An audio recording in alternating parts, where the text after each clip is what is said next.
ओम शांति। इसी सवेरे का जो हम लोगों का टॉपिक आधा रह गया था उसको पूरा कर लेते, क्योंकि सबसे इम्पोर्टेंट बात है स्वयं को बदलना।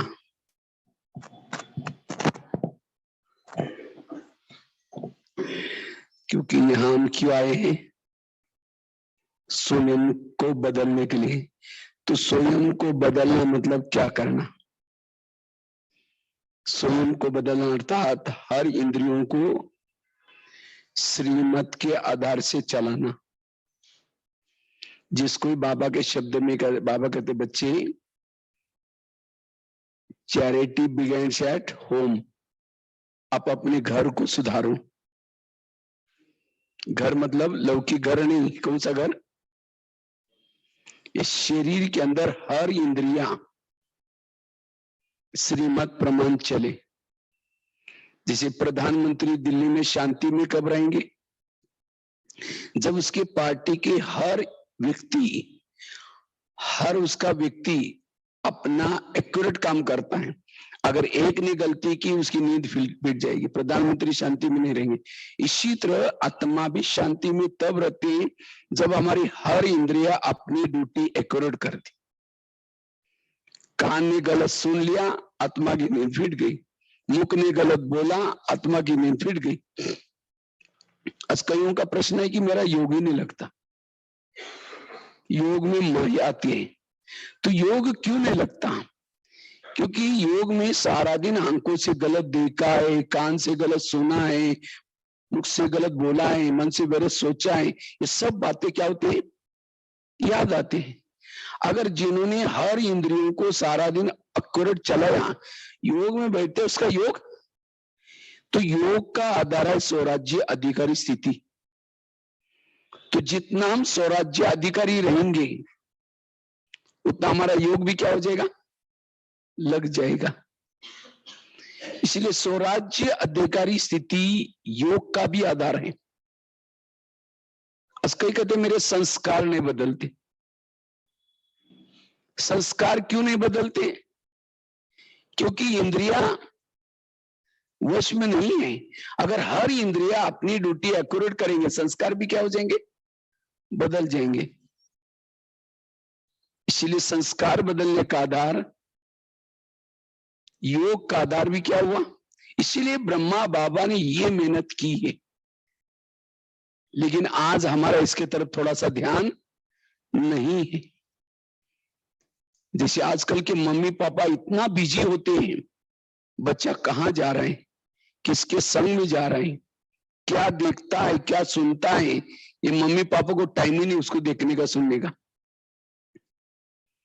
और जब बच्चा गलत काम करता उनकी आंखें क्या होती? खुल जाते हैं। इसी तरह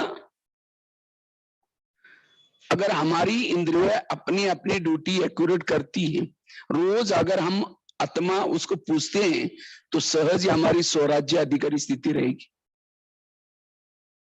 हम कभी पूछते ही नहीं कि आंखें तुमने आज क्या देखा, हे मुख तुमने क्या बोला। इसीलिए कहते हैं अंधेरी नगरी चौपट राजा टके सरबाजी टके सर। इस नगरी का राजा सो है, उसके अंदर जोचे हो रहे। यही आज हमारा समस्याओं का कारण है। जैसे भारत के बॉर्डर पर रहने वाला कोई दुश्मन से मिला हुआ है, वो आतंकवादी कहता है ये 1000 की बोरी लो, एक बोरी 1000 रुपए की नोटों की, लेकिन मुझे अंदर क्या करो, जाने दो। अब सिक्योरिटी गार्ड वालों को लगेगा अरे 1000 की बोरी तो इंडिया की गवर्नमेंट की सर्विस करके भी नहीं मिलेगा। अब वो पैसा लेकर के अंदर छोड़ेगा, कितने लोगों को मार देगा। इसी तरह उसको नोट प्रेमी नहीं, देश प्रेमी बनने की जरूरत है। इसी तरह हमारा शरीर भी क्या है? इंडिया है। और इसके लिए रक्षा करने वाले आत्मा की कौन कौन है? कान, आंखें, ये कौन है? रक्षक ही भक्षक बने हैं। अगर घर का ही कोई भेदी बना हुआ, घर की हालत क्या होगी? इसीलिए आज विकार हमारे पास आते हैं, कई बाहर से नहीं आते, हमारे ही इंद्रियों के द्वारा आते हैं।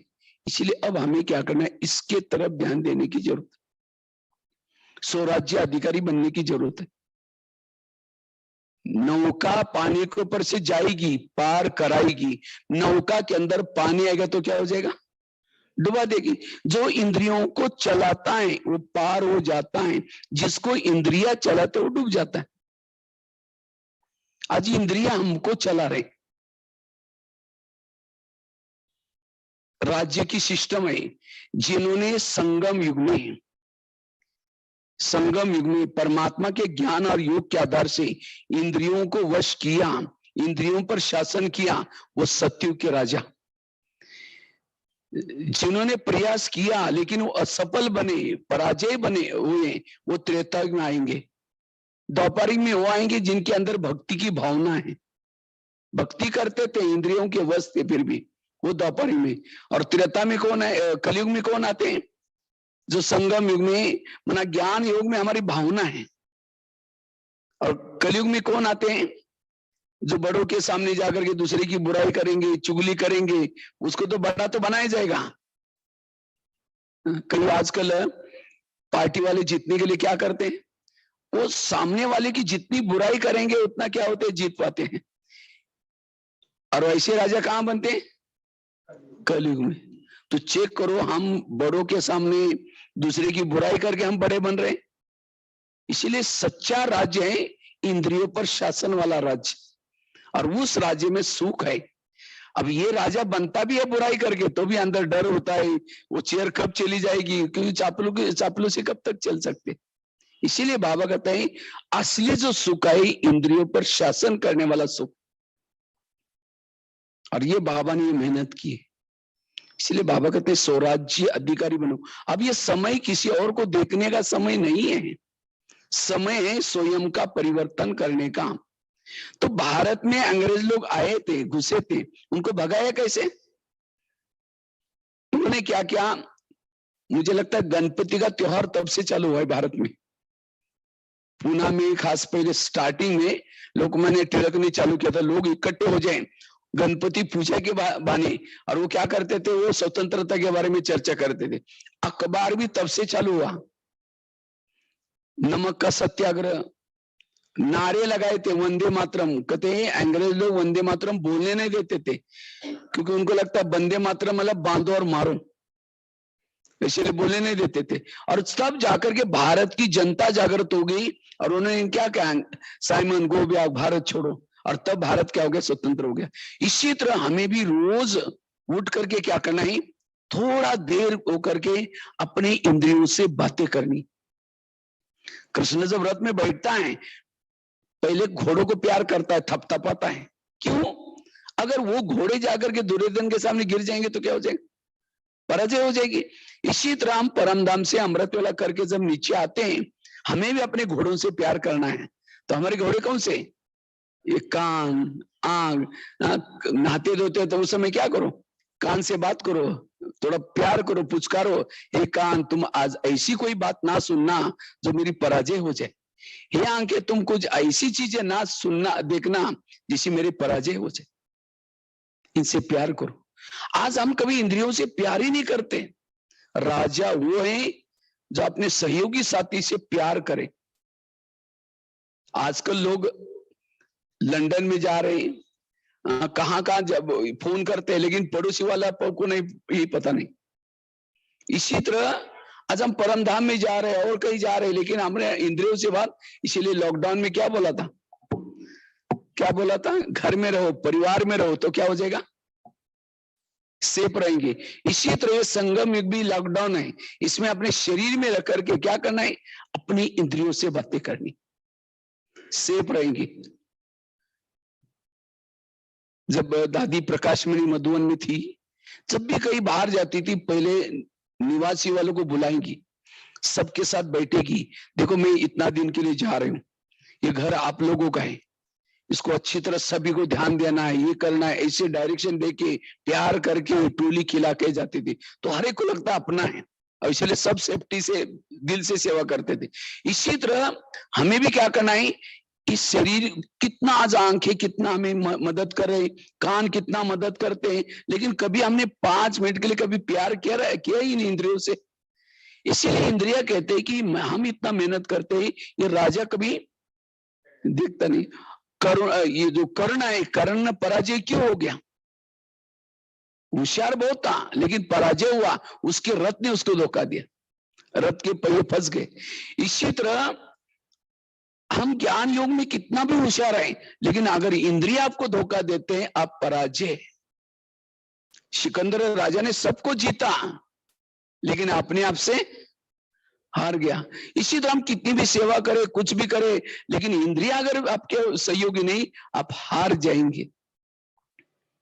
इसीलिए स्वराज्य अधिकारी, इस किले को मजबूत करने की जरूरत है। पहले जमाने में किले में कोई भी आता था, उसकी पूछताछ होती थी, कहां जा रहे, क्यों जा रहे, किसी लिए जा रहे।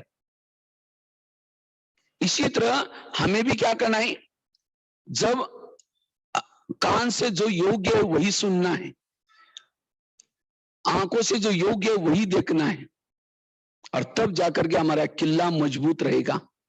तो हम इंद्रियों से बातें कैसे करें? अमृत वेला ऊपर जाकर के सोए, बाबा से शक्ति ली, क्योंकि बाबा हमें ट्रेनिंग दे रहा है, किसी लिए राजे लेने के लिए शक्ति दे रहा है। हमें ऊपर जाकर के ट्रेनिंग लेके नीचे आना है, और आकर के सभी इंद्रियों से पहले गुड मॉर्निंग बोलो अमृत वेले के बाद, और 5 मिनट के लिए अपना दरबार लगा दो। 5 मिनट के लिए आज का क्या क्या प्लानिंग है उसके लिए सबसे बात करो। सबसे पहले बात करो, हे मेरे कान, तुम मेरे इस राजा की शान हो, अगर तुम ना होते मैं ईश्वरी महावाक्य कैसे सुनता। इसीलिए कान तुम्हारा बहुत धन्यवाद, मेरा तुम्हारे पर विश्वास है, इसीलिए मैंने तुमको कहाँ रखा है, बॉर्डर पर है। कान कहाँ है, बॉर्डर पर। लेकिन मैंने तो तुम्हारे पर विश्वास रख करके तुमको बॉर्डर पर रखा है, लेकिन आजकल तुम मुझे धोखा देते हो, मुझे तो पता नहीं था। आज मैं अमृतवेला मेरे परम हितैषी शिव बाबा के पास गया था, शिव बाबा ने तुम्हारे लिए कुछ इशारे दिए हैं, इसलिए हे कान तुम मेरा खाते हो, मेरे राज्य में रहते हो और मुझे धोखा देते हो। कान जिंदा क्यों है? आत्मा ने कमाया हुआ खून सप्लाई होता है, इसीलिए वहां की जीवाणु जिंदे हैं। अगर कान थोड़ा डिस्टेंस में यहां होता, जिंदा रहता। खाता है आत्मा का, धोखा दे रहे हैं। इसीलिए कान आज तक जो हुआ कोई बात नहीं, लेकिन आज रात को सोने से पहले मैं दरबार लगाने वाला हूं। ये कब बोल रहे हैं? सवेरे के दरबार में, अमृत वेले के बाद, रात को सोने के पहले मैं दरबार लगाने वाला हूं। अगर उसमें सारा दिन तुमने कुछ गलत सुना है, देखा है, तो मैं तुम्हें सबके बीच में सजा दूंगा। और ये भी नहीं समझना मुझे कुछ पता नहीं चलता, क्योंकि आजकल इस शरीर की रूपी किले के चारों तरफ से मैंने शीशी कैमरे का प्रबंध किया है। मेरा बुद्धि रूपी नेत्र सदा खुला है, मुझे सब कुछ पता चलता क्या हो रहा है। आजकल घरों में, ऑफिस में लगाते ना शीशी कैमरा। आगे चलो,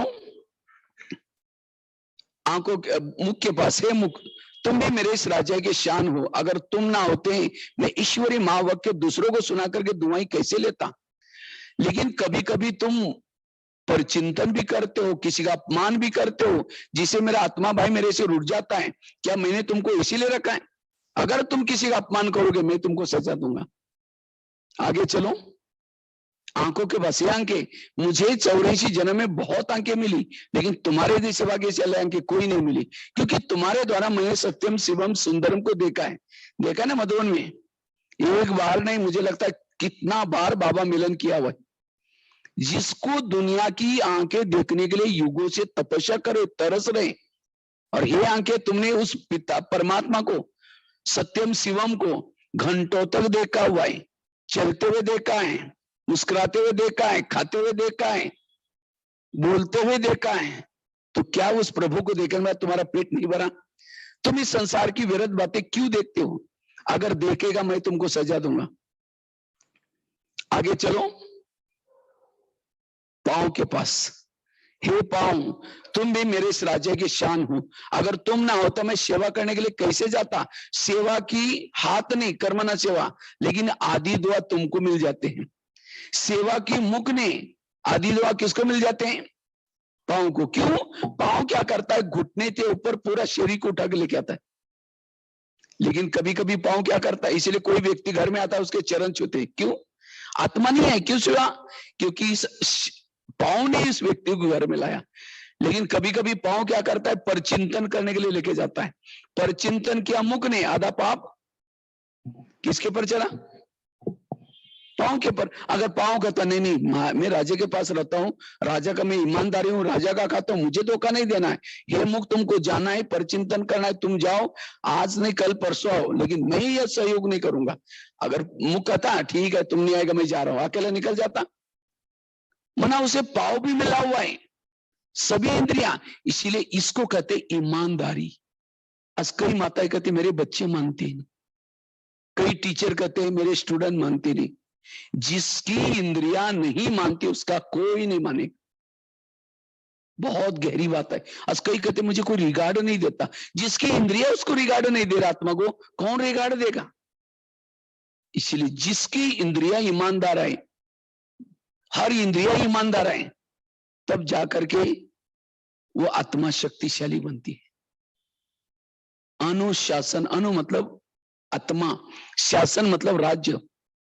जिस आत्मा का शासन बॉडी पर रहता है वही दूसरों पर शासन कर सकता है, प्रकृति के पर शासन कर सकता है।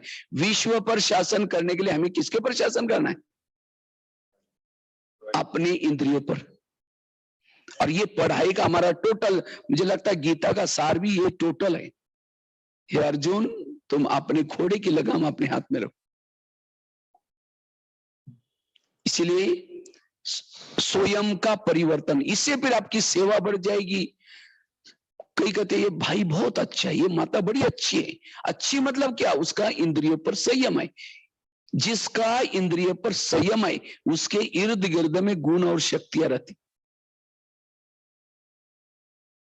और जिसका इंद्रिय पर संयम नहीं उसके इर्द गिर्द में आसुरी अवगुण और आसुरी शक्तियां रहती। अगर मेरे पास सहन शक्ति नहीं है, इसका मेरा इंद्रिय पर संयम नहीं। इसलिए स्वराज्य अधिकारी से हम सबके प्रिय 3 आसन हैं।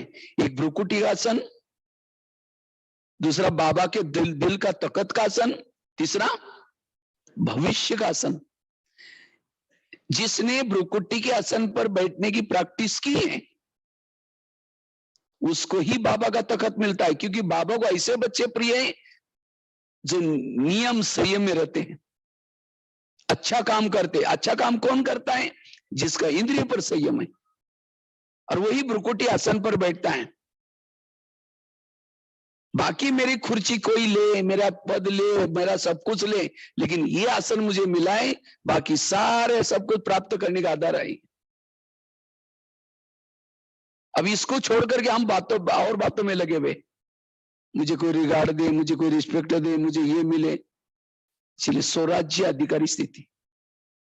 और जो बाबा के तख्ते पर बैठता है उसको क्या मिलेगा? भविष्य का अपने आप मिलेगा। आज कई कहते सतयुग कब आएगा, कृष्ण जन्म कब लेगा, फिर उसके बाद ये क्या होगा, मतलब कितना साल हो गए। बाबा कहते हैं कि बच्चे संगम 100 साल का है, और अभी तो इतना साल तो हो गया, और कितना साल, कई ऐसे सोचते रहते। सतयुग को तो समय पर आएगा, लेकिन सतयुग का गायन क्या है? एक धर्म, एक राज्य, एक भाषा, एक कुल, एक मन। तो क्या हमने अपने इंद्रिय पर शासन किया? एक आत्मा का शासन बॉडी पर है, एक धर्म धारणा है। जब इसके अंदर ही सतयुग नहीं आएगा तो बाहर सतयुग कैसे आएगा? आएगा, लेकिन उसमें अंदर वही जाएगी जिन्होंने अपने अंदर सतयुग बनाया।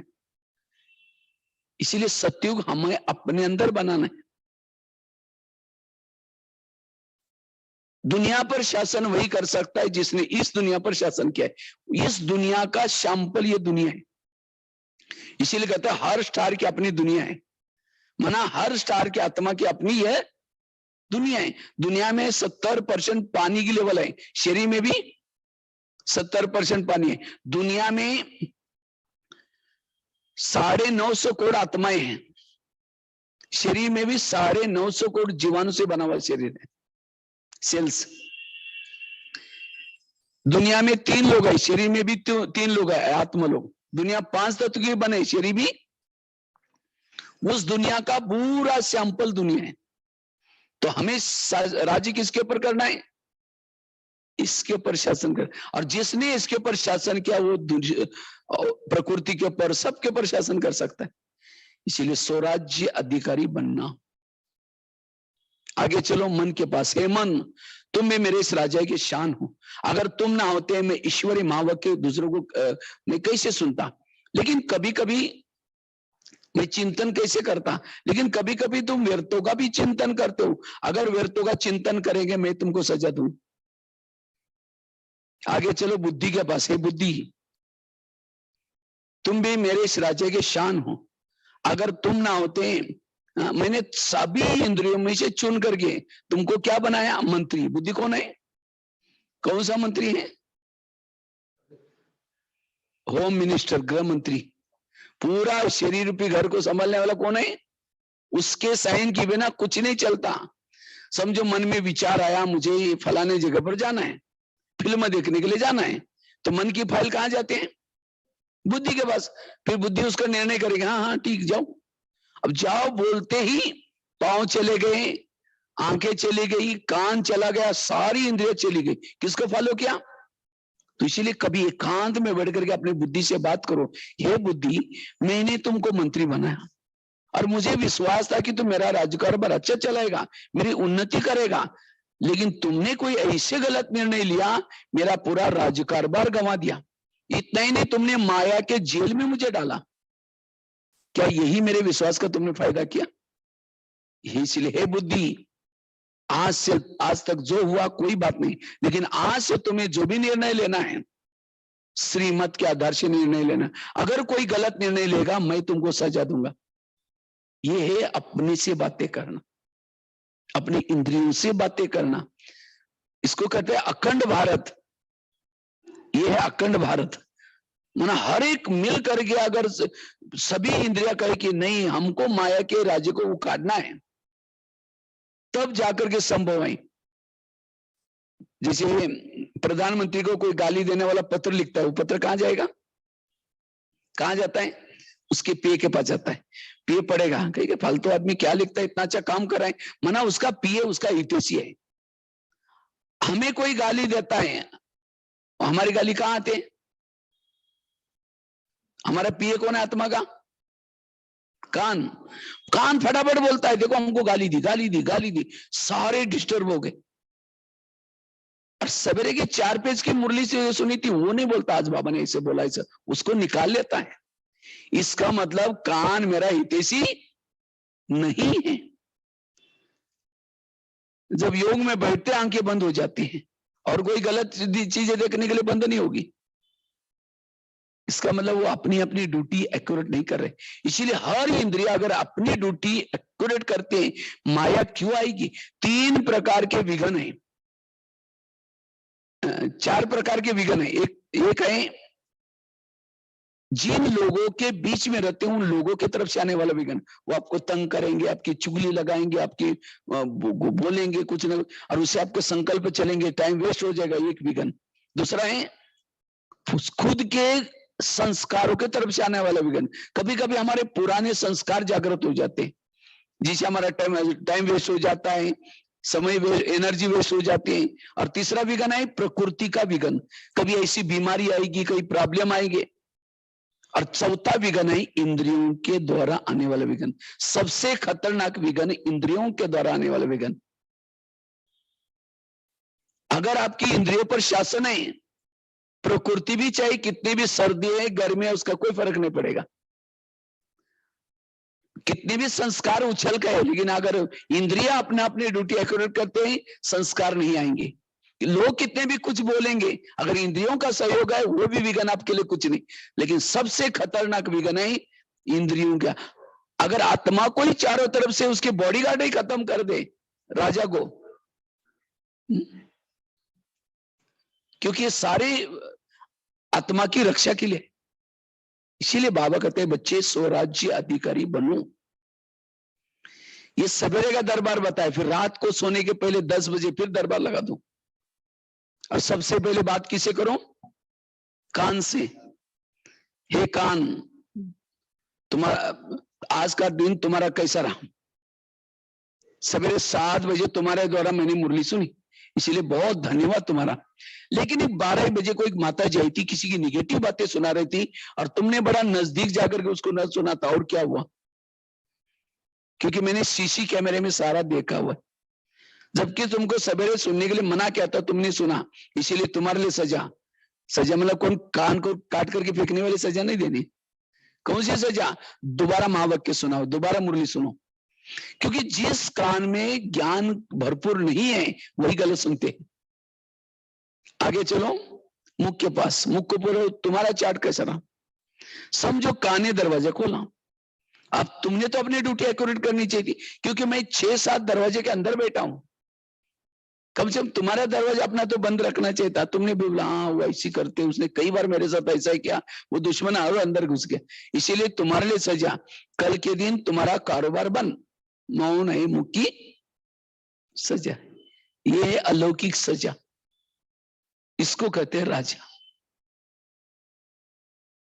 हमारे परिवर्तन का आधार है इंद्रियों पर शासन। आज कई हम ज्ञान सुन करके घर में जाते हैं, घर में जाने के घर वाले क्या बोलते हैं? ये मुसीबत आ गई। क्यों? अभी तक संस्कार नहीं बदले, व्यवहार नहीं बदले, और कई दिनों से ज्ञान में चलते हैं। लेकिन इसके पर शासन, देवता बनने का ये पाठ है। भक्ति मार्ग में यही क्या, गए घर में गए बस भजन सुना घर में, ये ऐसा नहीं ज्ञान सुने देवता बन जाएंगे। यहां इंद्रियों पर शासन करना है, और इसीलिए बाबा ने ये मेहनत की, और इसी मेहनत से बाबा नारायण बने। इसलिए बाबा ने ये 2 बातों की, एक आत्माभिमानी स्थिति की मेहनत और दूसरी इंद्रियों पर शासन करने की मेहनत। लेकिन आत्माभिमान, सदा मेरी आत्माभिमानी स्थिति रहे तब हम स्वराज्य अधिकारी बन सकते। जैसे घर में कोई बड़ा है, छोटे आपस में लड़ते नहीं है, लेकिन आत्माभिमानी बनने का, सदा मेरी आत्मिक स्थिति बनने का आधार है एक तो अमृत वेला का योग। अमृत वेला का योग ब्राह्मणों के लिए बहुत जरूरी। तो अमृत वेला सभी लोग करते हैं? कौन कौन करते? हाथ खड़ा करो। अच्छा, सभी लोग करते, बहुत अच्छे। लेकिन उस समय का अगर चुपचाप कोई वीडियो बनाई जाए और वही वीडियो आपको 10 बजे दिखाई जाए, ये आपके सवेरे का अमृत वेला का वीडियो, कहीं मेरा है, मैंने ऐसे किया था, दीवार के सारे बैठे, मुख खुला, आंखें बंद है, 2 बार मच्छर अंदर भी गए और बाहर भी आए। अगर ऐसा योग करेंगे तो आत्मा की बैटरी चार्ज कैसी होगी? इसीलिए आत्मिक स्थिति बनाने का आधार है अमृत वेला का योग। इसलिए इस नए साल में इसके ऊपर ध्यान देना है। आत्मिक स्थिति बनाने के लिए जिसे स्वराज्य अधिकारी बन जाए, इसलिए इस साल में 3 बातों के ऊपर विशेष अंडरलाइन। एक तो अमृत वेला का योग, दूसरा क्लास के पहले आधा घंटे का योग, और तीसरा रोज की ईश्वरी महावाक्य। अगर सवेरे सवेरे कोई ब्राह्मण ये 3 चीजों को परफेक्ट करता है, सारा दिन सोल कॉन्शियस रहता है। और जो सारा दिन सोल कॉन्शियस है उसको कोई इंद्रिया धोखा नहीं देगी। घर में कोई बड़ा है तो छोटे आपस में लड़ते नहीं। इसलिए इन 3 चीजों के ऊपर इस वर्ष में अच्छी मेहनत करनी है। अगर कोई घर में मेहमान आया, मेहमान बहुत बड़ा व्यक्ति है, लेकिन आपका स्नेह प्यार इसीलिए आया, वो आने से पहले दरवाजा खिड़की लगा करके सो जाओ। वो बेल बजा रहे, घंटी बजा रहे, दरवाजा नहीं खोलो, कैसा लगेगा? इसी तरह हम अमृत वेला उठेंगे और बाबा को निमंत्रण देंगे, मीठे बाबा, प्यारे बाबा, आप आ जाओ, हम आपसे बातें करनी। अब मेहमान तो बुलाया, लेकिन दरवाजे खिड़की, तेरे द्वार खड़ा भगवान, भगत भरले झोली भगत, तो हम शांति होगी। इसलिए आंखें खोल करके बैठो। अब वो मेहमान बेल बजा रहा है, ये कर रहा है, फिर सोचे कि 10 काम छोड़ के आए, इन्होंने मुझे बुलाते हुए गए भी नहीं, कि अंदर ही बैठे, चला जाएगा। फिर फोन करो, क्या बात आप आई नहीं? तो कहेगा मैं आया था, बेल बजाई थी, आपने दरवाजा नहीं खोला। नहीं प्लीज आओ। फिर आया, फिर दरवाजा बंद किया, फिर तीसरी बार फोन करो, कहेगा कभी नहीं आऊंगा। इसी तरह अमृत वेला उठेंगे, बाबा कहेंगे मीठे बाबा, प्यारे बाबा, बाबा तो आ जाते, हम आंखें बंद कर दें, फिर नींद खुल गई, फिर बाबा तो निकल जाता है तुरंत, क्योंकि बाबा को उस समय कितने लोग पुकारते हैं। फिर नींद खुली, फिर कहेंगे मीठे बाबा, फिर बाबा देखता अच्छा, फिर बुला रहे, फिर आ गए, तब तक फिर दरवाजे। इसलिए आंखें खोल, और केवल खोल के भी नहीं बैठो। अब कोई घर में मेहमान बैठा है, उसके चेहरे की तरफ देखते रहो, वो फोन क्यों किया था? इसलिए योग में बाबा से बातें करना। अब कई क्या करेंगे, बाबा के फोटो की तरफ देखते रहेंगे, फिर घड़ी की तरफ देखते रहेंगे और 15 मिनट बैठना, फिर अब कोई घर में मेहमान है उसके तरफ देखते रहो, घड़ी की तरफ देखो, कोई क्या मेरे आने से बोर हो गए ये लग रहा है। प्रैक्टिकल आप देखो, अगर कोई व्यक्ति, आप किसी के घर में जाओ, वो घड़ी की तरफ देख रहे हैं, आप उनको लगेगा ये सोचते हैं कि कब ये जाए पीड़ा, ताकि हम अपना घर का काम करें। हा? इसीलिए बाबा को देखते हैं, हमें घड़ी में दे और 5 मिनट करना है, फिर ये टाइम पास वाला थोड़ी, लगन में मगन हो जाओ। इसलिए अमृत वेला अच्छी। कई तो क्या करेंगे, मैं आत्मा हूं, शांत स्वरूप शक्ति से अब जा रही, चांद सूरज तारा के बाहर, वहां से झुटका लगाएंगे, नीचे कहा हड्डी गुड्डी टूट जाएगी। इसलिए अलर्ट। बाबा कहते हैं मैं रोज तुम्हारे घर में आता हूं, दिखता है बाबा। जब बाबा के बच्चे हैं, बाबा चक्कर लगाता फास्ट में, वो निराकार है, ज्योति है, इतना फास्ट चक्कर आपको पता भी नहीं चलेगा, लेकिन उसको वो मेरे घर में आकर चक्कर लगाई, वो देखने के लिए क्या चाहिए, होश में बैठने की जरूरत है। कोई बेहोश में बैठा है तो कैसे पता चलेगा। अब कोई शराबी शराब पियाई, कोई कहता है 10 रुपए ले लो, घर में जाकर सो जा, कहता है मैं राजा हूं, मुझे कुछ नहीं चाहिए, कोई नशे में। इसी तरह अमृत वेला बाबा वरदानों का झोला लेके आता है, पूछता है बच्चे कुछ चाहिए, लेकिन हम ऐसे झूम रहे थे, कुछ नहीं चाहिए मैं राजा हूं। अब कहीं तो दिन में झूम जाते हैं, तो अमृत वेला पता नहीं क्या होता होगा। इसलिए निद्रा की नशा का त्याग करके बैठना है। ट्रेन जा रही रात को 2 बजे, चाय वाला चाय चाय करके झुटका लगाता है, उसको क्या दिखता है, मुझे 200 रुपए मिलेगा, 50 रुपए मिलेगा। इसी तरह एक दिन की अमृत वेला में एक जन्म की प्राप्ति है। अब उस समय हम ऐसे लेंगे तो कैसा होगा। भगवान भाग्य लिखता है। अब किसी के चेहरे पर मेकअप हो रहा है, झुटका लगा, यहाँ का मेकअप यहाँ पहुंच जाएगा। इसलिए अमृत वेला हमें अलर्ट, आंखें खोल करके बैठना है। और दूसरा, क्लास के पहले आधा घंटे का योग। आजकल ये बहुत ढीला हो रहा है, हर सेंटर पर यही प्रॉब्लम आ रहा है। क्लास के पहले कोई आता नहीं, सीधा आएंगे, मुरली सुन के चले जाएंगे। अगर मुरली सुन के जाएंगे, शाम को मुरली के एक शब्द भी याद नहीं रहेगा।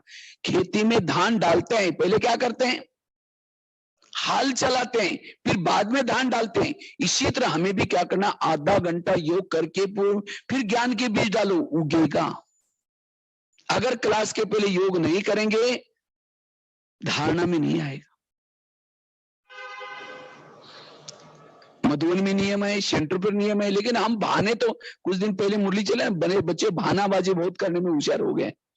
बच्चे स्कूल में जाते हैं, ये होते हैं, कई बहाने करते हैं। इसीलिए मुझे क्लास के पहले आकर के हर हालत में आधा घंटे का योग करके मुरली सुनने, तब मुरली सुनने का आनंद आएगा। तो मुरली में मेरे लिए क्या बोला है वो पता चलेगा। इसलिए आधा घंटे का, और साथ में मुरली सुनना है, वो भी काम सेंटर पर आकर के। आज कईयों को तो ऑनलाइन में सुनने की माया लगी है, ऑनलाइन में सुनेंगे तो पूजा भी ऑनलाइन से हो जाएगी। आजकल कई मंदिर में लोग जाते नहीं, क्या करते हैं, वहीं से करना शुरू कर लेते। एक बार बाबा को दादियों ने पूछा था, जब साकार में बाबा था, बाबा ये मधुबन में 33 करोड़ वालों के लिए भी इतना किचन, डाइनिंग हॉल ये सब बनाना पड़ेगा। बाबा ने कहा नहीं बच्चे, 33 करोड़ वाले के लिए पढ़ाई का प्रबंध मैं आगे चल करके जरूर करूंगा। आप केवल 9 लाख क्लास के रेगुलर स्टूडेंट बनाओ, 33 करोड़ वालों को मैं आगे चल करके प्रबंध करूंगा।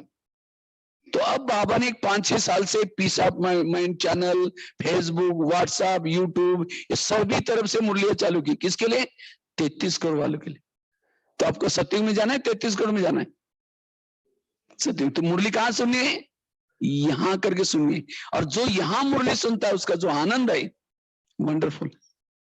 इसीलिए हमें क्लास के पहले आकर के रोज की मुरली सुननी है। नहीं तो एक एकलव्य था, भील एकलव्य द्रोणाचार्य के पास आया, कहता मुझे नंबर 1 चाहिए। तो कहा मैं अर्जुन से भी होशियार हूं। कहा कि तुम्हारा गुरु कौन है। कहता आप ही मेरे गुरु, मेरे पास कभी आए नहीं। चलो मैं दिखाता हूँ। एक जंगल में लेके गया, एक पुतला दिखाया, ये तो देखो आप मेरे गुरु हैं। नंबर 1 नहीं दिया। नंबर 1 किसको दिया, अर्जुन को। अर्जुन सामने सिखाता। इसी तरह आज कई क्या करेंगे, शिवानी बहन क्लासेस, अच्छे क्लासेस यूट्यूब से, इसे पीस ऑफ माइंड जो सुनेंगे, ये तो और होशियार तो बनेंगे, लेकिन नंबर 1 नहीं आएंगे। ये फेसबुक व्हाट्सएप ये भी क्या पुतला है, पुतले के सामने बैठ करके ज्ञान योग में होशियार बनेंगे, नंबर 1 नहीं आएंगे। इसीलिए सेंटर पर आकर के सुनना है हमें। लॉकडाउन में समस्या थी, प्रॉब्लम थी, उस समय सुना कोई बात नहीं, लेकिन अब तो कोई समस्या तो नहीं है। इसलिए बाबा ने कभी बोला था आगे चल करके काफी सारे ब्राह्मण झड़ जाएंगे, झड़ने का साधन था। कई कहते नहीं डीजल गाड़ी में आते हैं, स्कूटी में आते हैं तो वो पेट्रोल खर्चा करना पड़ता है, ये करना पड़ता है, स्कूटर में आना पड़ता है, रिक्शा से आना पड़ता है। अरे आज के बच्चे पढ़ने के लिए कितना दूर स्कूलों में जाते हैं, कितना दूर तक चले जाते हैं।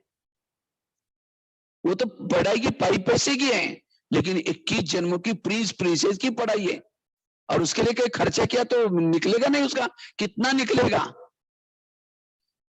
कई कहते दुकान खोलना पड़ता है, दुकान खोलेंगे 500 रुपए कमाएंगे, यहां नहीं कि कितना कमाएंगे, लाखों करोड़। इसलिए उस दुकान से भी पहले यहां आओ, अपने दुकान खोलो। वो तो वो एक ही दुकान है, या कितने गाना है। उस दुकान से कमाए हुआ चोर लुटेगा, आग जलाएगी, पानी डुबोएगा, लेकिन इस दुकान से कमाए हुआ ना चोर लुटेगा, ना आग जलाएगी, ना पानी डुबोएगी। इसलिए हमें कोई बहाना नहीं करना, भले वो भी सुनो। यूट्यूब ये जो साधना, वैसे नहीं कि वैराग्य बन के साधन, ये एज ट्यूशन। बच्चे क्या करते हैं, स्कूल में जाते हैं और सवेरे शाम ट्यूशन लगाते हैं, और वो भी वो सुनो। आज कई क्या करते हैं, कोई भी सामने क्लास आया सुनते रहेंगे। बच्चे वही ट्यूशन लगाते जो सब्जेक्ट कच्चा है। इसी तरह आपको योग की प्रॉब्लम है, योग का टॉपिक निकाल करके यूट्यूब से सुनो। धारणा का प्रॉब्लम है, धारणा वाला टॉपिक सुनो। कोई भी सामने आए किसी को भी नहीं सुनो।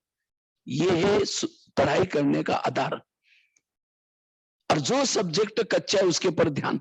इसलिए मैं यहां आकर के समूह आकर के, और जो ये 3 चीजें करता है उसका मनोबल बढ़ता है, उसकी आत्मिक स्थिति रहती है, स्वराज्य अधिकारी स्थिति में रहता है। सवेरे सवेरे 3 चीजें जरूरी, और उसको किसी के दोष दिखाई नहीं पड़ेंगे, सब अच्छे नजर आएंगे। कहते 2 महिलाएं थी, एक रहती थी 2 मंजिल पर, दूसरी रहती थी नीचे की मंजिल पर। 2 मंजिल वाली रोज अपने घर के खिड़की से पड़ोसी के छत पर देखती है, छत पर वो कपड़े सुखाते हैं, उसके कपड़े देकर के पति को बुलाते, कहते इसको कोई अक्ल नहीं, कितने गंदे कपड़े, कितने मैले कपड़े। पति को कहते जाओ पूछ के आओ, वो क्या साबन लगाती होगी, क्या सर। पति कुछ नहीं बोलता, रोज बुला करके कहते जाओ पूछ के आओ। एक दिन जब उसने उसी खिड़की से देखा तो पड़ोसिनी के कपड़े अच्छे दिखने लगे, फिर पति को बुलाया, कहते आज उसको कैसी अक्ल आ गई, कितना अच्छा धुला के, जाओ पूछ के आओ। पति धीरे से मुस्कुराता और कहता है आज सवेरे सवेरे मैंने अपने घर के खिड़की के कांच साफ किए हैं।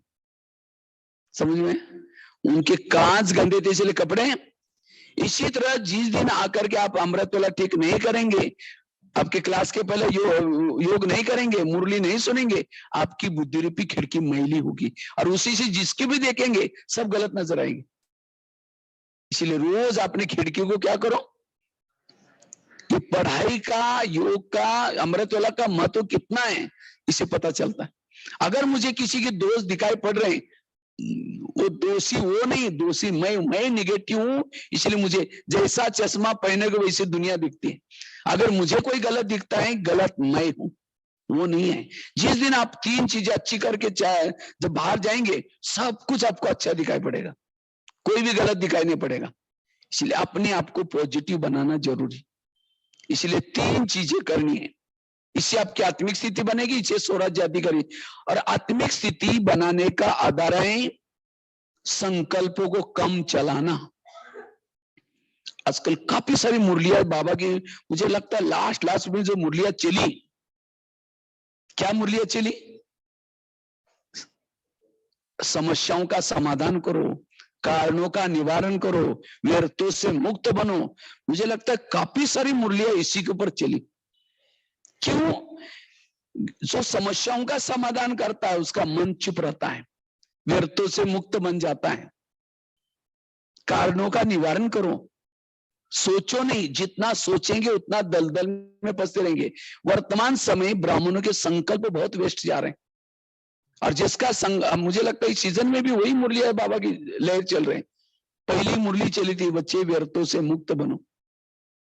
इसलिए संकल्प का खजानों को बचाना है,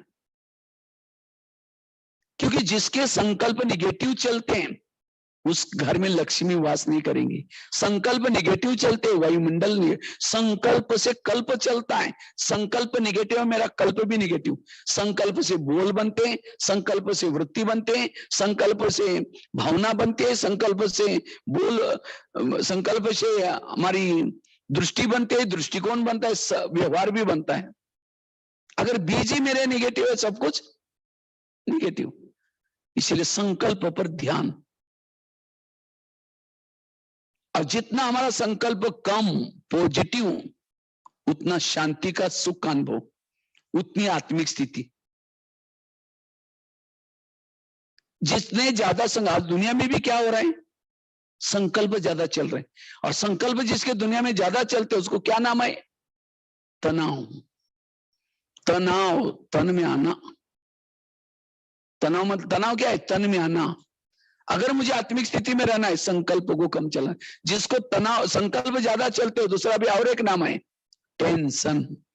टेन मतलब कितना, 10, और सन मतलब बच्चे। टेंशन मतलब, अब जिसके 10-12 बच्चे वो सुखी कैसा है। एक आएगा पापा जी मुझे कपड़े चाहिए, उसके बगैर दूसरा क्या पापा जी में। इसलिए कहते हैं छोटा परिवार। तो हमारे बच्चे कौन से अनेक संकल्प विकल्प पैदा करेंगे, ये ऐसा क्यों करता है, इसने ऐसा क्यों किया। शाम को योग में बैठेंगे, वही संकल्प आपको हिलाते रहेंगे, पापा जी मम्मी जी। इसीलिए आज कई कहते हैं पता नहीं, योग में बैठते तो पता नहीं क्या क्या संकल्प आपने पैदा किया, तो आपके बस नहीं, किसी और के बच जाएगा। इसीलिए अगर पैदा भी करो कैसे पॉजिटिव, किसी ने मेरा कुछ बिगाड़ा तो क्या कहो, बाबा इस आत्मा का कल्याण करना। कई कहते हैं इसको दुआई कैसे दें, इसने मेरे साथ बोला, वो दुआई उसके लिए नहीं दे रहे, आप अपने लिए दुआई तो दो। बाबा इस आत्मा का कल्याण करना, ये शब्द जाएगा उसका तो कल्याण करेगा, वापिस आपका भी कल्याण। लेकिन हम उतावले होकर के कहते हैं इसका तो सत्यानाश हो जाए, मेरे साथ ऐसा क्या। ये सत्यानाश वाला शब्द जाएगा, उसका तो भी सत्यानाश, आपका भी। जैसा एसएमएस आप भेजेंगे वही एसएमएस, जितना दूसरों को जाकर के सुने ये ऐसा है, ये ऐसा है, मेरा पति ऐसा है, सास ऐसे, उतना वो सास भी आपसे और ही 10 गुना बोलेगी, और संबंध दूरियां बनती जाएगी, नजदीक नहीं आएंगे। पति कितना भी तंग करता है, सबको कहो मेरा पति बड़ा अच्छा है, मेरा बहुत अच्छा है, कोई प्रॉब्लम नहीं। कुछ समय के बाद सब कुछ ठीक चलेगा। यह है सिद्धांत। इसलिए सदा पॉजिटिव, सदा सकारात्मक। बाबा का पहला मावा क्या होता है, मीठे बच्चे। हम मीठे तो है ही नहीं, तो भी मीठा मीठा बोल करके क्या बना रहे, मीठा बना। इसीलिए हमें सदा पॉजिटिव। तो संकल्प से हमारी आत्मिक स्थिति का आधार है। जितने संकल्प कम, उतना हम लाइट भाव स्मार्ट, इतना हम पवित्र रह रहे, ब्रह्मचर्य का पालन कर रहे, शुद्ध भोजन खा रहे, लेकिन ऊर्जा कहां जा रही, निगेटिव से वेस्ट जा रहे। कोई है पवित्र, चेहरा देखो तो मरा पड़ा हुआ, चेहरे में कोई रौनक ही नहीं। क्यों, संकल्प वेस्ट जा रहे हैं। इसलिए संकल्प को बचाना। संकल्प अगर ज्यादा चलते हैं, ये भी आपकी अपवित्रता है। ब्रह्मचर्य के तो कोई बच्चे ही नहीं होते ना, अर्थात मन चुप चाहिए। बाबा ने इतना कर्मों का ज्ञान, जो वाचा, ये सारा ज्ञान, और इसीलिए आत्मिक स्थिति नहीं बनती। तो आत्मिक स्थिति का आधार है पॉजिटिव बनना, सकारात्मक बनना। और जितना पॉजिटिव सोचेंगे, सकारात्मक सोचेंगे, वही मंडल अच्छा होगा। बाबा कहते हैं आगे चल करके मेरे बच्चों के चेहरे म्यूजियम का काम करेंगे। कौन से चेहरे, जिसके चेहरे में खुशी है। खुशी कब रहेगी, जो पॉजिटिव रहेगा, सकारात्मक रहेगा। आगे चल करके जिसके चेहरे में खुशी है, वही सबको बाबा की प्रत्यक्षता कर सकते हैं। इसीलिए सदा हमें पॉजिटिव बनना है। अगर संकल्प आपको ज्यादा चलेंगे, हमारा दिमाग गर्म हो जाएगा। संकल्प ज्यादा चलने से दिमाग गर्म रहता है, और जिसका दिमाग गर्म रहता है, दिमाग में केमिकल उतरते हैं, उससे शरीर की बीमारियां होती है। इसलिए कहते हैं ना, जिसका पांव गरम, पेट नरम, दिमाग ठंडा, उस घर में कोई डॉक्टर है उसको मार दो डंडा। वहां डॉक्टर आने की जरूरत नहीं। कब, पांव हमारे गरम चाहिए, पेट नरम चाहिए, और दिमाग। लेकिन आजकल उल्टा होता है, पांव रहता है ठंडे और दिमाग रहता है गरम। कहते हैं आज इसने मुझे मेरा दिमाग ही गरम किया, मना ऐसे बोले तो मुझे ज्यादा सोचना पड़ा। अगर आपका दिमाग अभी गरम रहता है, भविष्य में बहुत सारी बीमारियां होने वाले। इसलिए पॉजिटिव बनना जरूरी है। ये ज्ञान केवल सत्युग में जाने के लिए नहीं, लेकिन वर्तमान समय भी हेल्दी, वेल्दी और हैप्पी बनने के लिए। इसलिए संकल्प को बचाना, व्यर्थों से मुक्त बनना। 70% शरीर की बीमारी होती है निगेटिव से।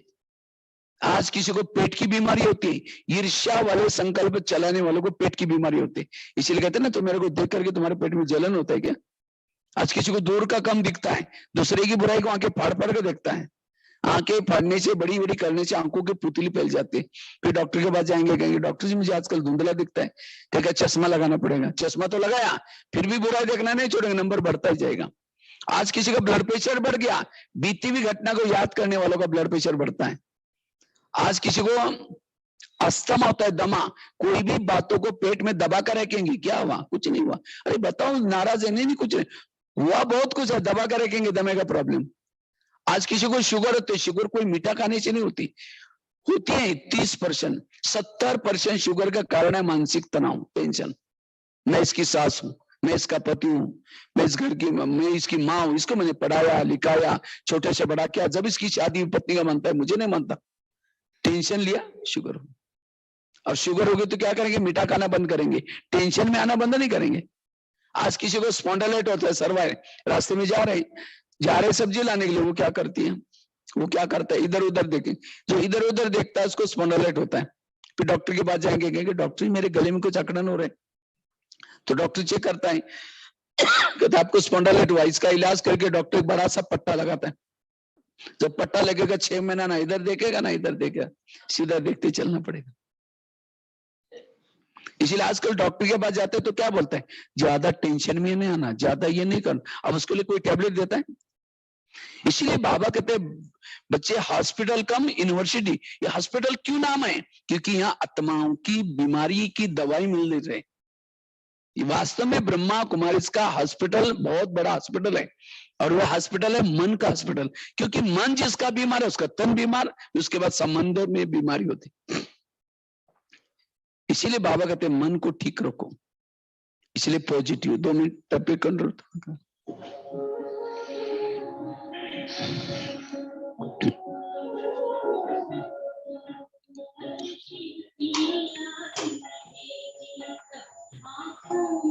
माया होगा, हम धन्य तभी बन पाएंगे जब ऐसा प्रिय जीवन होगा। यहाँ हमारा तन होगा,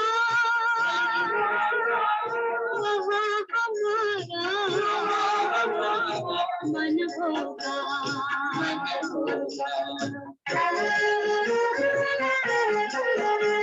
जहाँ होता है मानव का धन, वही होता है उसका मन। इसलिए परमात्मा ने बताया, मुझसे लगा लो अपना मन। हम सा नहीं कोई जमाने में, रचना रचता का ज्ञान जिसे, पर ऐसा भी बनना होगा नहीं कभी अभिमान जिसे। यहाँ हमारा तन होगा,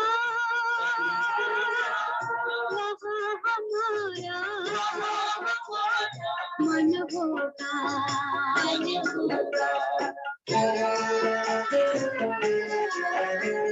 दुनिया तो मायावी है, माया से भला कैसी यारी।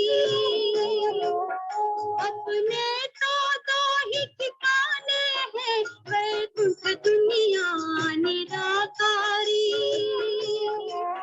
धुंधला सा अंधियारा है, दीपक से उजियारा होगा। ये आँख भी तन का दीपक है, ये ज्ञान जीवन दीपक होगा। यहाँ हमारा तन होगा, वहाँ हमारा मन होगा। हर शिव की याद रहेगी तब आंखों में समाया होगा। हम धन्य तभी बन पाएंगे जब ऐसा प्रिय जीवन होगा। यहाँ हमारा तन होगा, वहाँ हमारा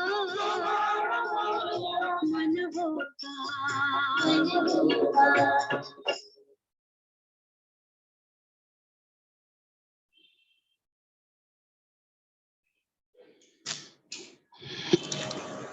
तो लास्ट में हम संकल्पों को कैसे बचाएं इसके ऊपर सुना करके पूरा करेंगे, क्योंकि ये बहुत बड़ी कला है संकल्पों को बचाने की।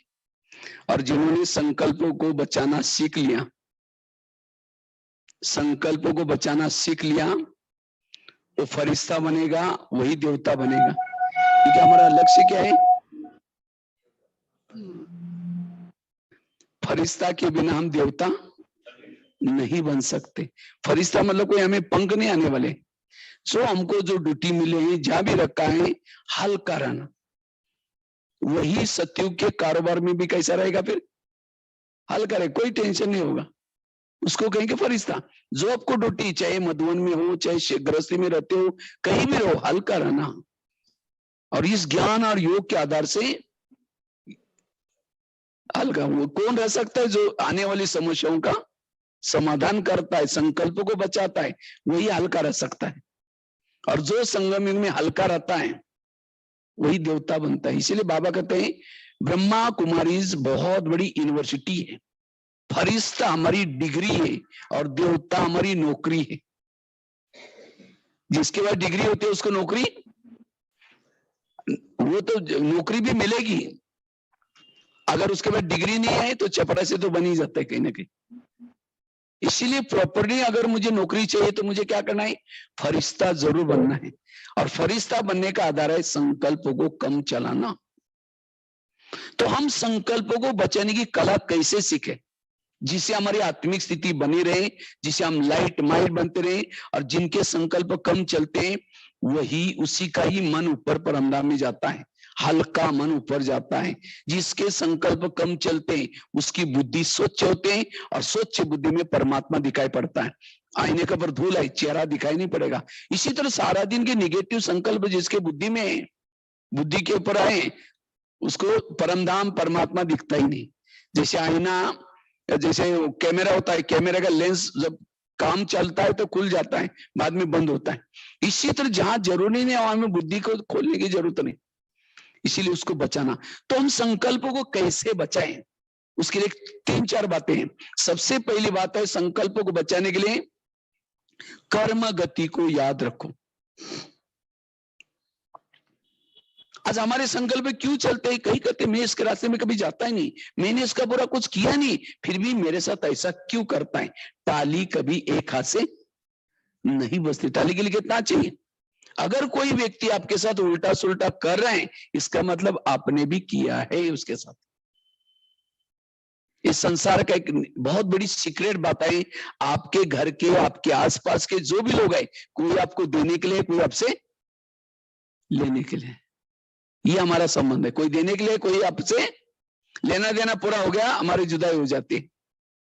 अगर कोई आपको निगेटिव दे रहा है, आपने भी उसको निगेटिव दिया था, किया है व्यवहार। समझो कोई सास है, बहू को तंग कर रहे हैं, बहू को तनाव टेंशन आ रहा है, उस बहू को सहन नहीं होता है, वो इतना काम करते, इतना ये करते हो, आखिर सहन नहीं होता है, सुसाइड कर लेते हैं, या उसको ही मर्डर, उसका ही मार देते हैं। अगर सास और बहू का पिछला जन्म दिखाई जाए तो आज जो बहू है, पिछले जन्म इसकी सास थी और उसको तंग किया था, और बहू अभी जो है वो कौन थी? उसकी वो सास थी, और जो सास है वो समय कौन थी? बहू थी। इसलिए कहते भी हैं सास भी कभी बहू थी। अगर कोई पति तंग करता है, इसका मतलब उसने भी कभी उसको, कई कहते हैं ब्राह्मण है फिर भी मेरे साथ ऐसा, आपने भी कभी उसको राज्य से निकाल दिया होगा, कुछ किया होगा, इसलिए ब्राह्मण होने के बाद भी आपको वो क्या कराए। और जिसको ये नॉलेज है, वो कभी भी संकल्प नहीं चलाएगा। किसी ने गाली भी दी, वो क्या सोचेगा? अच्छा, इसका भी बहुत दिन का बाकी था, पूरा हो गया, बड़ा मजा आ गई। कोई संकल्प नहीं चलेगा। इसलिए इस गहराई को समझना जरूरी है। कर्म, दुनिया एक कर्म क्षेत्र है, इसमें जो बोएंगे वही काटना पड़ता है। वर्तमान के मेरे प्रॉब्लम मेरे ही अतीत पिछले जन्मों के कर्मों का हिसाब है। कर्मों से शरीर बनता है, संबंध मिलते हैं, सब कुछ इस कर्मों की एक्शन टू रिएक्शन, न्यूटन का सिद्धांत है। लोगों से नहीं डरो, भगवान से कभी ना डरो। डरना है तो गलत कर्मों से जरूर डरना। जो योग से हिसाब चुक्त करता है, जीवन मुक्ति में उच्च पद प्राप्त करता है। जो सहन करके हिसाब चुक्त करता है, वो जीवन मुक्ति में जाता है, पद कम होता है। और जो विनाश काल में आने वाली समस्या प्रॉब्लम में जो विकर्म विनाश करता है, वो मुक्ति में चला जाता है, जीवन मुक्ति में नहीं आता। इसलिए हमें, और जब तक हिसाब किताब चुक्त नहीं करेंगे कोई भी ऊपर नहीं जा सकता। इसीलिए इस कर्म गति को समझ करके मुझे चुप रहना है। दूसरी बात आई, गीता का, रामायण का, महाभारत का सार याद रखना। जो हुआ अच्छा हुआ, जो हो रहा अच्छा, जो होगा वो भी। बच्चे ने गिलास गिरा, इतना गुस्सा करेंगे, तेरे को अक्ल नहीं, तुम कमा के लाओ तो पता चलेगा। गिलास था 10 रुपए का, गुस्सा करेंगे हार्ट में प्रॉब्लम आएगा, 10 लाख रुपए का ऑपरेशन करना पड़ेगा। गिलास था 10 रुपए का, गुस्सा करेंगे हार्ट में प्रॉब्लम। कितनी समझदारी है। इसीलिए गिलास भी टूटा, कोई बात नहीं बेटा, दूसरा लेंगे। गिलास से भी मत हो कि आपके संकल्प है। बस गई, अरे बस गई, देखो मेरे को टिफिन नहीं दिया, अब वो वापिस आएंगी सोचने से। इसीलिए अपने संकल्प को बचाने के लिए जो हुआ अच्छा हुआ, संकल्प को बचाओ। जो कुछ होता है आप सोचते हैं वो नहीं होता, ड्रामा को मंजूर नहीं है। इसलिए मन को चुप रखना। एक रामायण की घटना सुनाता हूं। राम राजा बनने वाला था, लेकिन रात में आकर के मंत्रानी कहीं कहीं को 2-4 उल्टी बातें सुनाई। तुम्हारा बेटा भी तो है, बेटे को छोड़कर राम को राजा बना रहे। और ये बातें सुनकर राम को राजा बनाने के बजाय 14 वर्ष वन में भेजा। सीता गई, लक्ष्मण गया, तीनों भी घर से गए। वियोग के कारण दशरथ ने प्राण त्यागा। खाने का प्रॉब्लम, सोने का प्रॉब्लम, किसके कारण? मंत्रा के कारण। तो मंत्रा को जो भी देखेगा उसकी भावना अच्छी चली बुरी चली। मैं खुद जब रामायण देखता था, मंत्रा को देखते मैं कहता बूढ़े को भगा, उसको नहीं देखना। लेकिन एक दिन मैंने जब सोचा तब पता चला मंत्रा ने राम के साथ जो किया वो अच्छा क्या। अगर रात में ना आती राम राजा बनता, जंगल में नहीं जाता, सीता की चोरी ना होती, रावण को ना मारता। रावण को ना मारता, राम की महिमा कोई नहीं गाता। राम की महिमा किसके कारण? मंत्रा के कारण। इसी तरह ड्रामानुसार हर एक के जीवन में भी भगवान ने 1-2 मंत्रा रखी। जो चुगली करते हैं, यहाँ की बातें वहां करते हैं, लेकिन आज हमारे जो टेंशन है इतना, वही मंत्र है। राम के मंत्रा ने तो राम का भला किया, तो आपकी भी मंत्र आपका भला ही करने वाली। इसलिए ऐसी घटना में भी सकारात्मक बनना। अगर राम की मंत्रा राम को आकर के रात को चुगली ना लगाती तो राम क्या बनने वाला था? राजा। जंगल में नहीं जाता, सीता की चोरी ना होती। इतना ही नहीं, हनुमान, अंगद, ये ऋषि मुनि किसके कारण मिले? मंत्र के कारण। तो आज हमारे जीवन में बाबा मिला, दैवी परिवार मिला, दीदी दादियां मिली, किसके कारण? आज तक की मंत्रों के कारण। इसलिए कभी एकांत में बैठ करके आज तक जिन्होंने तंग किया सबको धन्यवाद दो। आप लोगों ने हमें तंग किया, हमारा बहुत अच्छा हुआ, लेकिन फिर 5000 साल के बाद तंग करने के लिए जरूर आना। निमंत्रण पहले देके रखो। हाँ, ये है पॉजिटिव। नहीं तो कई कहते इसको कैसे दुआई दी, इसने मेरे साथ क्या क्या किया। इसलिए मन को चुप रखना। भगवान भाई आप अपना अनुभव सुना। अच्छा, कैसे ज्ञान में आया। अच्छा 8 बजे तक।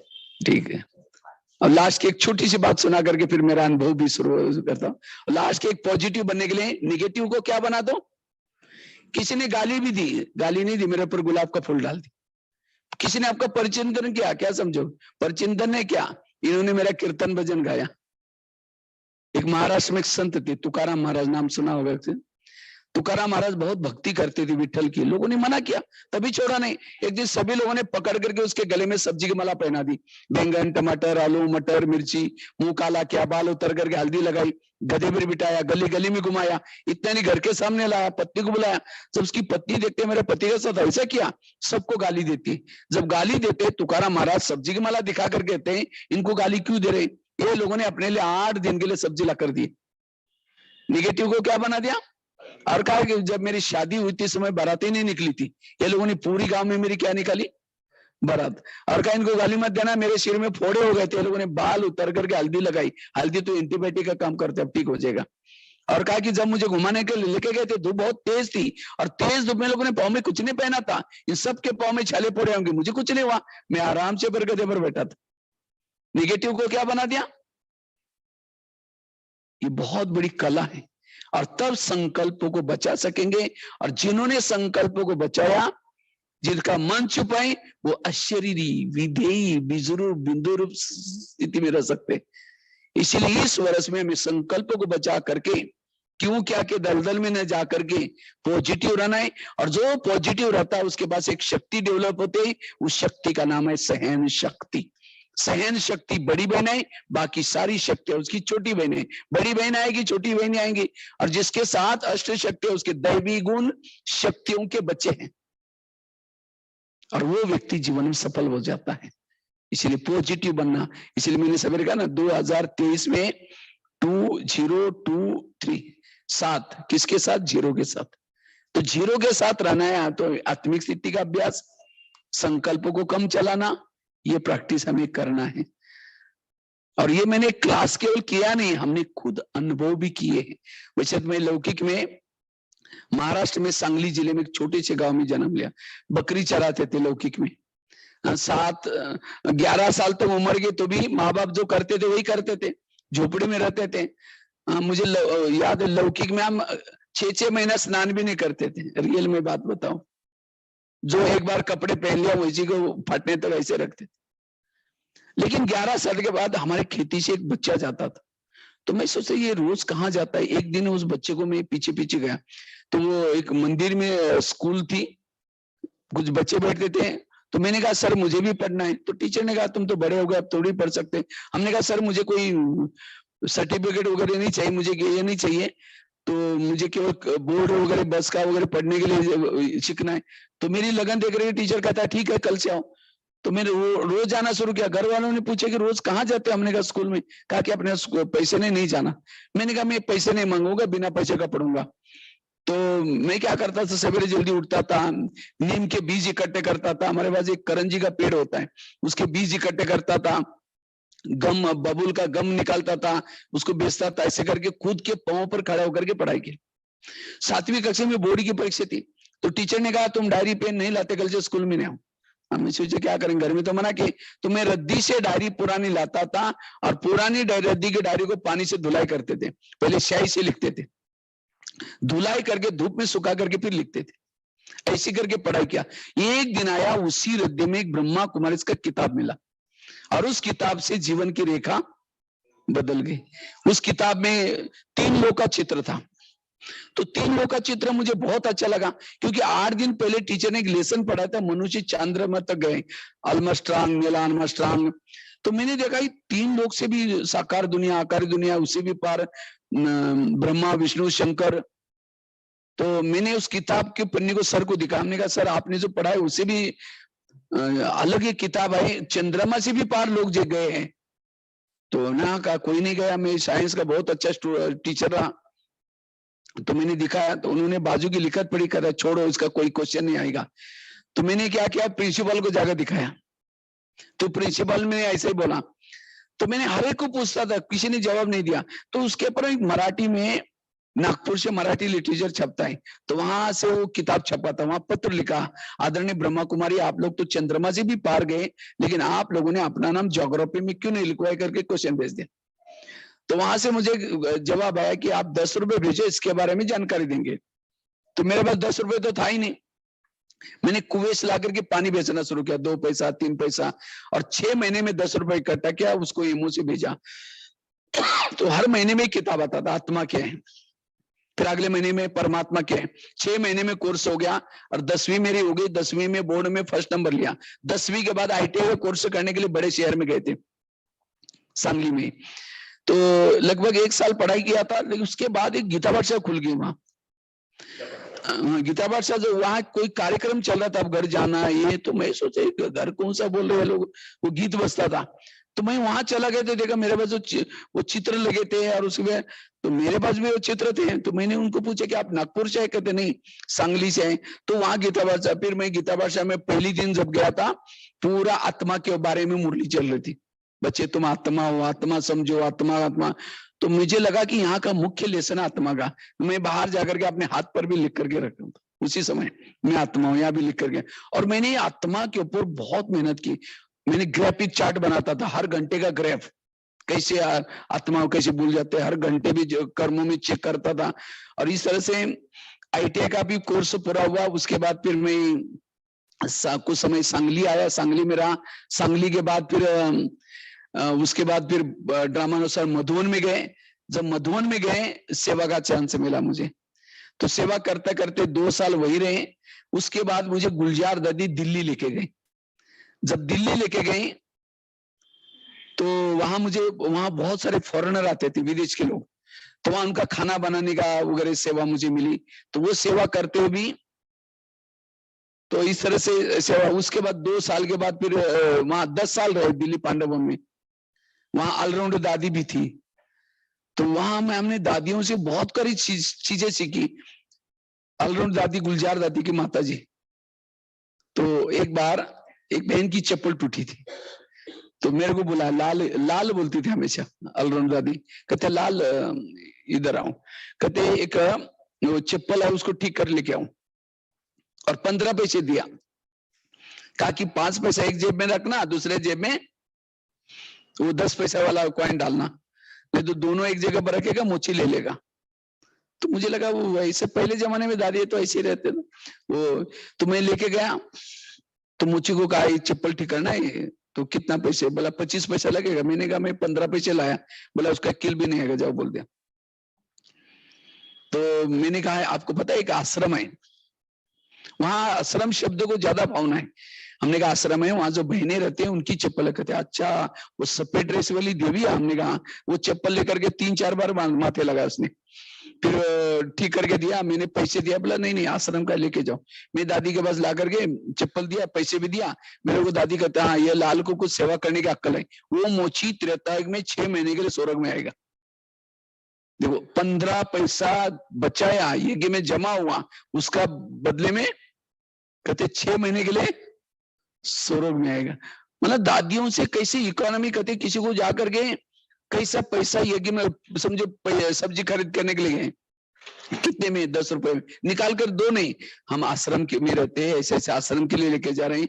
तो अगर वो कम करता है तो उसका पैसा भी क्या हो गया, बाबा के यज्ञ में लग गया। तो इसी तरह दादी कहती थी बचत, और इसी को फार्मूला का लेकर के आज मैं तो इंडिया में पूरा जगह पर जाता हूँ। आज मुझे लगता है 40 साल से एक में रहते हैं। 40 साल में हमने कभी भी ना मेरे पास कोई गाड़ी रखी है, ना कोई साइकिल, ना स्कूटर। और सेवा में मुझे लगता है मधुबन में सबसे ज्यादा सेंटर पे जो गया हूँ। नेपाल में 70 जिले में गया हूँ, एक गांव भी नहीं छोड़ा नेपाल का। हर स्टेट में जाकर के सेवा किया हुआ है। और 12,000 स्कूल कॉलेज में सेवा की, 1100-1200 जेल में सेवा की, जिसके कारण इंडिया बुक ऑफ रिकॉर्ड में भी नाम दर्ज है। तो इकोनॉमी से चलना, ये अभी भी मैं इतना पूरा इंडिया में कहीं भी जाता हूँ स्लीपर में जाता हूँ, हमेशा स्लीपर में जाऊंगा कभी भी। अभी तमिलनाडु में इतना मैं गया था, हर जगह पर जाकर के हर सेंटर में गए अकेला। मुझे कोई भाषा भी नहीं आती, जबकि बोर्ड पढ़ने भी नहीं आता। मैं एक सेंटर के भाई को बोलता हूँ मुझे बस में बिठाओ। कहते नहीं कार। हमने कहा कार क्यों लेके जाएंगे फिर वापिस आएंगे, डबल खर्चा क्यों करेंगे। तो ये दादियों से हमने जो सुना हुआ है प्रैक्टिकल में उसको रखा हुआ अभी भी, इकोनॉमी से चलना। और इसीलिए मुझे मधुबन से भी इसीलिए छुट्टी मिलती है उसको। और कोई भी साइड सीन न अलाउ, ऐसे कोई चीजें कहीं भी जाते हैं। और फ्लाइट में जाना, कहीं को लगता है कि हम ये करेंगे तो बहुत, इसीलिए ये प्रैक्टिकल में जीवन बनाए। और मेरे जीवन में प्रॉब्लम तो बहुत है, लेकिन हर बात को पॉजिटिव बनाए। एक 2-3 घटना मैं आपको सुनाता हूँ। एक दिन मन में आया मुझे किसी को ज्ञान सुनाना सीखना है। मैं दिल्ली में रहता था, मुझे हिंदी भाषा नहीं आती थी। तो मैंने एक 2-4 लोगों को बुला करके कुछ सुनाना शुरू किया। किसी ने मेरे को देख लिया, कहते आप क्या कर रहे थे? मैंने कहा ज्ञान की बातें। कहते तुम्हारा काम नहीं, तुम ऐसे हो वैसे, बहुत निगेटिव बोला। तो मैंने तुरंत सोचा कि शायद इसमें कल्याण है। मेरे पास ज्ञान का स्टॉक नहीं, इसलिए बाबा मौका नहीं दे रहे। तब से मैंने सुनाना छोड़ दिया। रोज एक बगीचे में बैठता था, पांडवन के सामने बगीचा था, फूलों के गमले रहते थे, गमलों को समझता था माता बैठे, यूथ बैठे, कुमार बैठे, रोज गमले के सामने जाकर के ज्ञान सुनाने की प्रैक्टिस की 10 साल तक। उसके बाद मेरे ट्रांसफर फिर मधुबन में आए, तो मधुबन में भी किचन की सेवा करने के बाद में तपस्या धाम में जाकर के तो वहां भी गमलों के ज्ञान सुनाने का 1 घंटा करता था। तो कुछ माता आने लगे, भाई जी कुछ सुनाओ ना, मेरे को डर लगता था यहाँ भी कोई बोलने दे, मेरे मैं मना करता नहीं, तो ज्यादा ही बोलने लगे। फिर मैं तपस्या धाम के एकदम पीछे जाकर के कुछ सुनाता था, ऐसे मुरली के पॉइंट्स वगैरह वगैरह। तो ऐसे करके तो एक दिन शांतामन दादी ने देख लिया, मेरे को बुलाया, कहते माता इतनी खुश हो जाते तुम सुनाते हो, ऐसा क्लास तुम दादी मीटिंग हॉल में क्यों नहीं करते हो, क्योंकि दादियों को तो आगे बढ़ाने का भावना रहता है। तो मैंने कहा ठीक है, थैंक यू दादी, नहीं आज ही करना। तो करते करते दादी मीटिंग हॉल में, कॉन्फ्रेंस हॉल में, डायमंड हॉल में, इतने नहीं आज 11-12 हजार स्कूल कॉलेज में।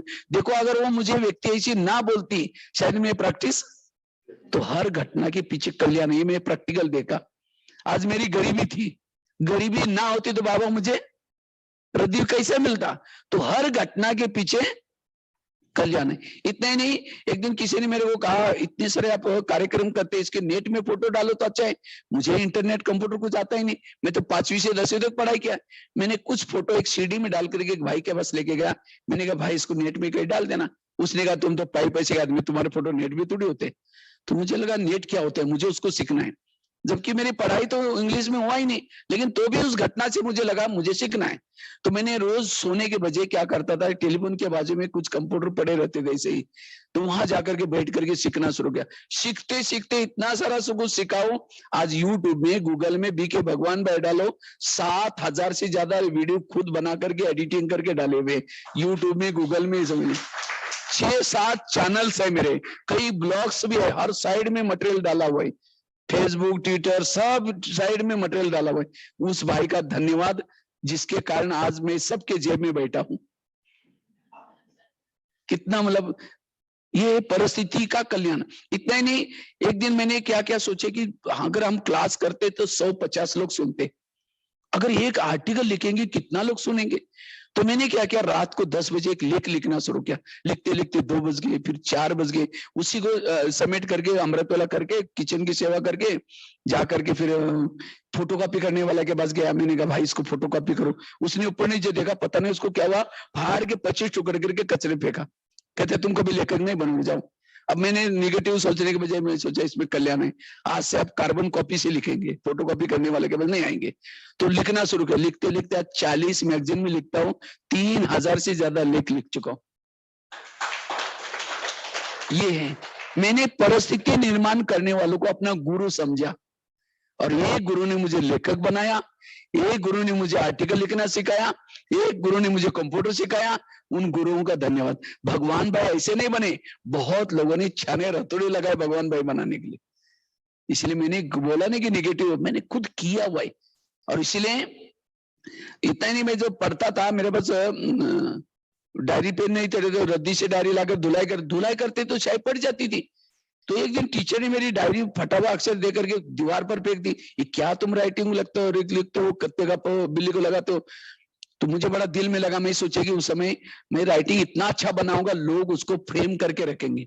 तो एक बच्चे का राइटिंग अच्छा था, उसे क लिख करके लिया, क को 8 दिन, ग को 8 दिन, एक एक अक्षर के पीछे 8-8 दिन मेहनत की। 2 साल के बाद राइटिंग इतना अच्छा बना, मधुबन में 25 बोर्ड लिखने की सेवा मिली थी। शायद मुझे आप लोग जो पुराने हैं वो जानते होंगे, मटका बना करके, कभी शिवलिंग बना करके, 25 साल तक वो बोर्ड जो लिखा, लोगों को इतना अच्छा लगता था, 150 लोगों की लाइन लगी रहती थी लिखने के लिए। तो देखो हर परिस्थिति के पीछे लोगों ने मारे मुझे पत्थर, उस पत्थर को चुन करके सीढ़ी बनाई और जीवन में सफलता प्राप्त की। इसीलिए मैंने केवल सुना ही नहीं, लेकिन मेरा जीवन आज के युवाओं को भी प्रेरणा है। जब मैं पढ़ता था, घर से टिफिन आता था, ITI पढ़ता है उस समय, तो एक दिन बाबा की मुरली चली, बच्चे बाहर का भोजन नहीं खाना है, शुद्ध भोजन खाना है, पूरी मुरली। अब मैं सोचा मेरा तो टिफिन आता है, और वो भी ज्वार की रोटी और उसमें लाल मिर्ची डाल करके वही डालते भेज देते थे, वो दही डाल करके उसमें, तो वही खाते थे। तो रोटी सब्जी वगैरह आती नहीं थी, लेकिन वो भी बाबा कहते बच्चे वो भी नहीं खाना है, क्योंकि बाहर और दूसरा बना रहे और खा रहे। तब से मैंने सोचा आज से मैं शुद्ध भोजन खाऊंगा, मुझे तो बनाने नहीं आता था। और पैसे भी नहीं थे मेरे पास। तो मैंने क्या किया, 8 दिन कुछ खाई नहीं। तो गीता बादशाह वाला को किसी को पता चला तो उन्होंने, किसी ने मुझे एक स्टोव दिया, एक पतीला दिया। 4 साल तक मैंने चावल उबाल करके शक्कर डाल करके खाया, लेकिन बाहर का भोजन कभी भी। और जिसका परिणाम आज बाबा ने 25,000 लोगों का जब भोजन बनता है उस भंडारे में रख दी। ये है बाबा कमाल। इसलिए परिस्थितियां आई, लेकिन उसको क्या किया, परिस्थिति को पॉजिटिव बनाया। इसलिए मैंने केवल क्लास किया नहीं, लेकिन खुद तनाव में आने के बजाय सदा पॉजिटिव रहा। परिस्थिति के समय जो एक सिद्धांत है, परिस्थिति को जो पॉजिटिव बनाता है, परिस्थिति के समय जो चुप रहता है, वो परिस्थिति उसके लिए वरदान बन जाती है। परिस्थिति के समय जो निगेटिव बनता है, वही परिस्थिति उसके लिए श्राप बन जाती है। कई बार मैं जब जेल में जाता हूँ, कई कैदी उठ करके कहते हैं सर, क्योंकि आजकल तो मैं थोड़ा जैकेट वगैरह पहन के जाता हूँ, लगता है कोई मंत्री जी भाषण कर रहे हैं। लेकिन जब मैं सुनाता हूँ तो कई उठ करके कहते हैं सर मेरी बहुत गरीबी थी, इसलिए मैंने चोरी किया और इसलिए यहाँ पकड़ा गया, इसलिए। तो मेरी कहानी सुना तो मैं भी कैसे गरीब था, मैंने कैसे, अगर मैं उस समय चोरी करता, कहीं ये करता, तो आज मैं यहाँ स्टेज पर ना होता, तुम लोगों के साथ बैठता। तब जाकर उनकी आंखों में आंसू आते। तो प्रैक्टिकल टीचर उसको कहता है जो आचार्य आचरण में लाता है। अगर हमारे आचरण में नहीं तो उसको कोई भी सुनेगा नहीं है। तो मेरे पास जो ज्ञान की जो इतना खजाना है, जितने पॉइंट है, हमने जो किया वो प्रैक्टिकल में, जो स्वराज्य अधिकारी का जो क्लास किया हमने, जो करते थे उसका दरबार कैसे लगाना वो आपको सुना है। इस तरह से बाबा ने कहा थे, और बाबा ने जीरो से हीरो बनाया, लेकिन हीरो बनने के बाद भी जीरो बन करके रहता हूं। अभी भी बस में जाना, ये करना, ये सोचता हूँ कि ये सब बाबा ने दी हुई मुझे, मेरा भाग्य बनाने के लिए कला है। मेरा कुछ भी, मैं कभी कभी अपने को समझा तो भगवान भाई तुम तो कुछ नहीं जानते हो, सब बाबा ने दिया है, बाबा करवा रहा है। इसलिए निरंकारी, ये नहीं कि कोई मुझे पूछे, मुझे ना पूछे, ये कोई हमें लगता ही नहीं। तो हम सोचते हैं तो बाबा सब दे रहे, ये कर रहे, निमित्त मात्र करे। ठीक है, ओम शांति। जोर से ताली बजाइए।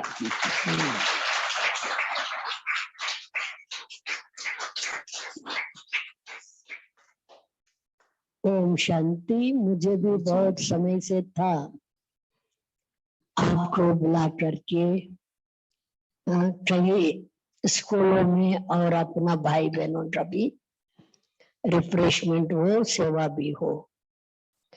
लेकिन कल शाम को मुझे अचानक आपने फोन किया, बाजू में ये सेवा केंद्र है स्टेशन से, मैं आज सवेरे आऊंगा और रात को निकल जाऊंगा। तो मैं कहा वेलकम। तो हम सबका भाग्य खुल गया। हाँ? भले सवेरे आए रात तक तो सबका भाग्य खुला। तो फिर बारंबार आपको पहले से ही स्वागत कर रहे हैं, निमंत्रण दे रहे हैं। आमंत्रण आप जरूर स्वीकार करके आप आइए। स्कूल कॉलेजों में भी अपने भाई बहनों को भी पूरा रिफ्रेशमेंट करना। आप इंग्लिश में कराते हैं स्कूल? इंग्लिश में नहीं, वो इंग्लिश में, हिंदी में करा तो, लेकिन ट्रांसलेशन वगैरह कर लेते हो। हम तो नेपाल, काठमांडू, बड़े बड़े शहरों में भी किया, इजीली सुन लेते। हाँ, वहाँ सब हिंदी चलता है। क्योंकि मेरा वाला मोटिवेशनल लेक्चर है, प्रैक्टिकल में। अच्छा अच्छा। आप हिंदी में करते हैं तो ट्रांसलेट चाहिए। कन्नड़ा में आप जैसे हमने इसमें तमिलनाडु में हर जगह पर किया, ट्रांसलेशन करते हैं, बहुत अच्छा। काफी टीचर ट्रेनिंग में, कॉलेजों में, सब में किया। आप अपना भी समय सुनाएंगे तो हमारा भी समय देख करके आपको निमंत्रण देंगे। नहीं, यहाँ तो जैसे मौसम, स्कूल की बच्चों की परीक्षा ना हो, ऐसा समय हो तो फिर जब भी ये करेंगे। आज तो आप लोग पहले से बोलेंगे, क्योंकि आजकल 4 महीना पहले ही टिकट बनाना पड़ता है, इसलिए हम लोग उस अभी तो मेरा देखो मई महीने तक पूरा पैक, सारे टाइम दिया भाई। बीच में कई बहनें फोन करते रहते, मैंने कहा भाई जी हमें ये किया भाई। अभी आज 3 बहनों का फोन आया था, भाई जी आप शिवरात्रि में आ सकते हैं क्या? हमने कहा मैं पहले इसके किसी को दे दिया है। इस तरह से आपका भी टाइम 6 मास पहले नहीं, मतलब पहले से हम लोग सेट कर लेते ना, क्योंकि टिकट हम पूरा में जो और हम लोगों का ये रहता है मधुबन का कारोबार देखते हुए भी उस फिर बीच में कौन सा टाइम निकाल सकते हैं, यहाँ का मौसम फिर ये वो देख करके करते रहते हैं। और पूरा इंडिया में हर जगह पर, नेपाल का तो नेपाल में, आसाम में, बिहार में सभी तरफ जाता रहता हूँ। आप आए, हम सबको दिल की इतनी खुशी का पारा चढ़ा। सब राजा बनने का पोशाक सब राजा बनेंगे। हाँ। और इस नए साल में करना क्या है, नया साल का भी आप लोगों को इन एडवांस, मुझे लगता है 27 है, बस 2-3 दिन के बाद चेंज होने। तो ये 3 बातें जो आपको खास बताया अमृतवाला का क्लास के पहले योग और साथ में मुरली रोज सेंटर पर आकर के, ये भी अगर करेंगे, मुझे लगता है आप लोग एक रेस लगा दो, अभी एक डायरी रखो बाहर और वह घड़ी रखना है, जो जिस समय आएगा उसका उस समय नाम लिखना है कि इतना बजे हम आए, और जो फर्स्ट नंबर में आएगा 6:30 से 7 योग चलता होगा शायद, हाँ 6:30, तो जो 6:30 से पहले जो आएगा फर्स्ट नंबर, 6:45 से पहले आएगा सेकंड, और 7 से पहले जो आएगा थर्ड में, और 1 साल के बाद उनका खास सम्मान करके उनको ये करना जो पहले नंबर में आएंगे। ठीक है, फिर आप आएंगे, सम्मान करेंगे। एक सेंटर में गया था, उन्होंने तो मेरे को बहनों ने कहा हमारे यहाँ 6 से 6:30 योग चलता है और 6:30 से 7:30 तक मुरली चलते है। जैसा 6 बजे हमारा क्लास का जो मेन गेट है बंद हो जाता है, उसके बाद जो नीचे आएंगे, नीचे बैठेंगे, वहां से सुनेंगे, वहीं योग करके जाएंगे, क्लास में अलाउ नहीं है। कितना अच्छा, क्योंकि प्रिंस प्रिंसेस की पढ़ाई है, ये तो कोई कॉमन नहीं है, लेकिन हम ऐसे ही सीधा करके जैसे भी आए, कोई लास्ट में आया ऊपर बैठा करके सबका ध्यान इसीलिए मतलब बहुत कायदे कानून जितना चलते हैं, इतना पढ़ाई का महत्व देते हैं, उतना फिर वो प्राप्ति भी जबरदस्त होती है। क्योंकि 1 घंटे की पढ़ाई, आप स्कूल में भी प्रेयर में जो बच्चन रहता, टीचर इतनी पिटाई करता था, हम देखते थे। अब ये तो हमारी यहाँ तो भले पिटाई नहीं करता, लेकिन धर्मराज में एक दिन दिखाएगा, तुमको नहीं, दिन यूनिफॉर्म नहीं आए, इसी दिन तुम लेट आए थे, सब फिर दिखा दे। इसलिए बिल्कुल हमें पढ़ाई के आधार से पढ़ना है। और बीच में जो टेस्ट पेपर होते हैं उसकी भी मार्क जमा होते हैं, ऐसे नहीं कि बीच में पेपर, बच्चा अगर कोई फेल होता है, टीचर फेल नहीं करता, पूरा साल का रिकॉर्ड देखता है, ये यूनिफॉर्म में आता था, इसकी कोई कंप्लेन नहीं हो तो एकदम 33 के बजाय 35 कर लेता है। इसी तरह हम भी अगर पूरा रेगुलर हमारे बाकी चार्ट ठीक है, अगर लास्ट में हम फेल भी हो गए, बाबा पास कर देगा, तो ये हमारा वेस्ट नहीं जाता, अटेंडेंस ये वेस्ट नहीं जाता। यहाँ कंप्यूटर नहीं, ऊपर सारा दिन, यहाँ बहने कुछ नहीं बोलेंगे, लेकिन ऊपर सारा सब नोंद होता है, बैच ने पहना, आज का मार्कर कट हो गया, यूनिफॉर्म में नहीं, मार्कर कट हो गया, और इसी आधार से लास्ट में सबके कंप्यूटर ऑफ, उसके बाद जितना कमाए उतना फिर नंबर आएगी। ठीक है, इसीलिए टेंशन देना अपने ऊपर, इशारे से चलना है सब। अच्छा, आपको बहुत बहुत बहुत धन्यवाद और शुक्रिया। आपने सब भाई बहनों को अपने जीवन कैसे ऊंची बनाना, जैसे बाबा का महावाक्य है, उस आधार पर हम अपना जीवन को श्रेष्ठ बनाने का प्रेरण देते हुए आपने अपना जीवन का भी कैसे परिवर्तन का अनुभव वो भी सुनाते हुए सबको बहुत बहुत रिफ्रेशमेंट किया। इसलिए फिर से आपको बहुत बहुत धन्यवाद करते हुए आगे आने के लिए स्वागत भी करती हूँ। जरूर बनाएंगे, कब आपके सारे सेंटर पर, अलग अलग सेंटर पर भी बनाएंगे, वहां जाकर के 2-2 दिन का भट्टी भी होगी, स्कूल के कॉलेज में पब्लिक प्रोग्राम भी कर सकते हैं। बहुत अच्छा है। 5 मिनट बैठ जाओ और प्रसाद लेके जाना।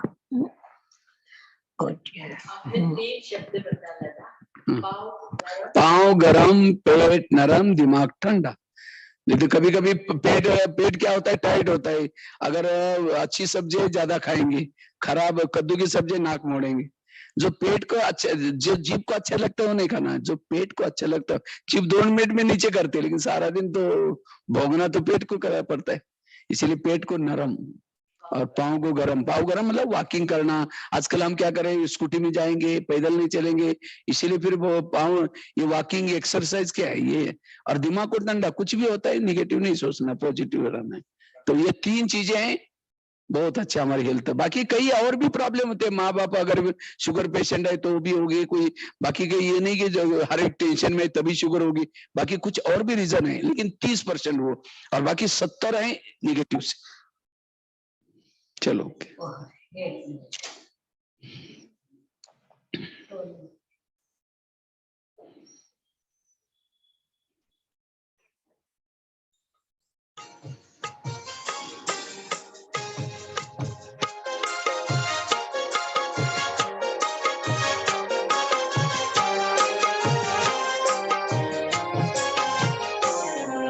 मस्तक सिंहासन पे हम आत्माएं राजन बने और शासन चलाएं।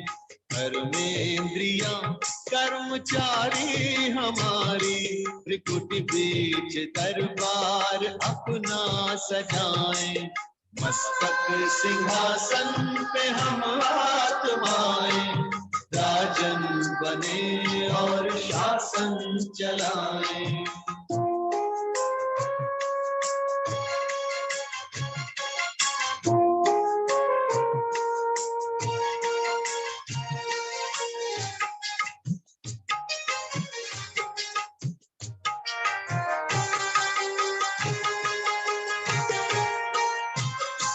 करे मन प्रणाम दिल के मन मंत्री से, समाचार पूछे सजग संतरी से। समाचार पूछे सजग संतरी से, बड़ी सावधानी से इस राजधानी को माया की छाया से पल पल बचाए। मस्तक सिंहासन पे हम आत्माएं राजन बने और शासन चलाएं। धर्मेंद्रिया कर्मचारी हमारी, त्रिकुटी बीच दरबार अपना सजाएं।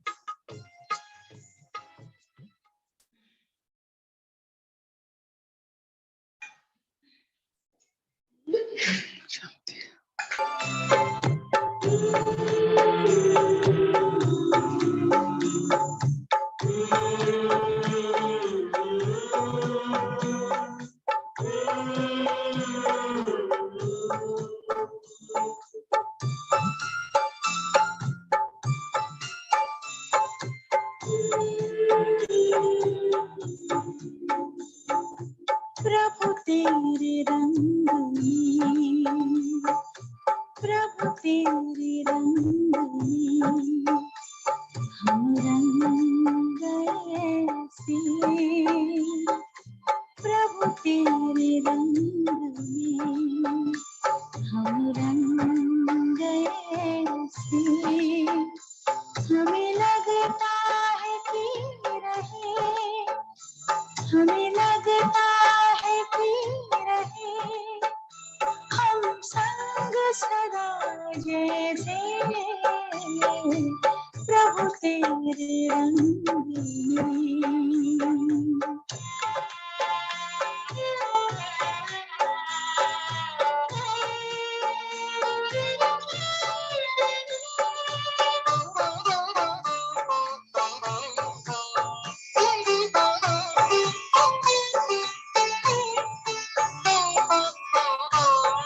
मिलन की आश में क्या क्या सितम उठाए हैं। नैन भी खोए चैन अपने भी हम गवाए हैं। तुमको पाए तो जीवन नया पाए हैं। सूरत से मेल खाती है हमें दुनिया से अलग दुनिया ये नजर आती है। बोल तुम्हारे कितने प्यारे